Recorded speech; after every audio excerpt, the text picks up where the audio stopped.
மறுநாள் அதிகாலையிலேயே இரண்டாம் நாள் போருக்கான அறிகுறிகள் விறுவிறுப்பாக தொடங்கிவிட்டன. கிருஷ்ணர் திருஷ்டத்யும்னனை பாண்டவர்கள் சார்பில் படைத்தலைவனாக்கினார். முதலாம் நாள் போரில் உத்தரனும் சுவேதனும் கொல்லப்பட்டதால் இரண்டாம் நாள் போர்ப்படைகள் திருத்தி அமைக்கப்பட்டன. கிரௌஞ்ச பறவை வடிவில் படைகளை அமைத்தார்கள். துருபத மன்னன் அதற்கு தலைவனாக நின்றான். தர்மர் பின்புறத்தில் நின்றார்.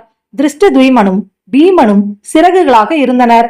பாண்டவர் படைகள் முதல் நாள் போரில் படுதோல்வி அடைந்ததை சரிகட்ட இரண்டாம் நாள் போரில் பீஷ்மரை கொல்வதற்காக அணிவகுத்தனர். ஆனால் அர்ஜுனன் அனைத்து படை வீரர்களையும் எதிர்த்து பீஷ்மரை கொல்ல கடும் போராட்டம் நடத்தினான்.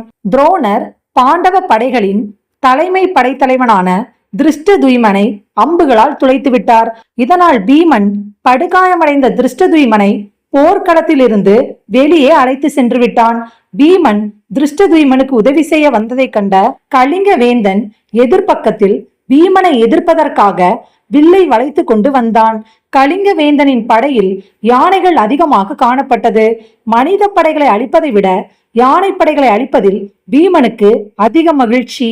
பீமன் கலிங்க வேந்தனையும் அவன் யானை படைகளையும் அழித்து துவம்சம் செய்ய ஆரம்பித்தான். கலிங்க வேந்தன் பின்வாங்குவதை தவிர வேறு வழியில்லை என்று எண்ணி தன்னுடைய யானைகளுடன் மட்டுமன்றி பிற படைகளிலும் பெரும்பகுதி அழிந்ததால் தோல்வியடைந்து விட்டேன் என்று கூறி ஓடினான். கலிங்கன் ஓடிய பின்பு பீஷ்மரை பீமன் எதிர்த்து போரிட தொடங்கினான். போர்க்களத்தில் பீஷ்மருக்கும் பீமனுக்கும் போர் நடந்தது. இருவருக்கும் நடந்த போரில் சுவேதன் போலவே பீமனும் பீஷ்மரின் வில்லை ஒடித்து அவர் நின்ற தேரை சிதைத்து விட்டான். பிறகு கலிங்க வேந்தனும் மற்ற படை வீரர்களும் பீஷ்மருக்கு உதவி புரிய வந்தார்கள்.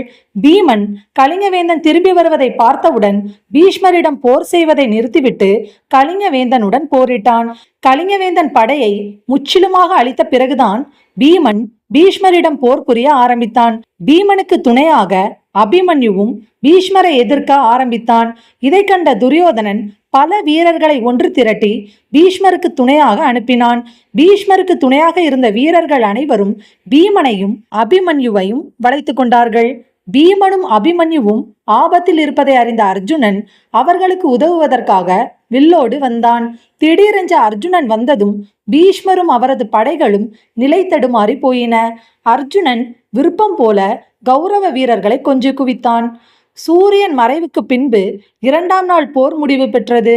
இரண்டாம் நாள் போரில் அதிகமான நஷ்டமும் தோல்வியும் தன் பக்கம்தான் என்று உணர்ந்த துரியோதனன் வருத்தமடைந்தான்.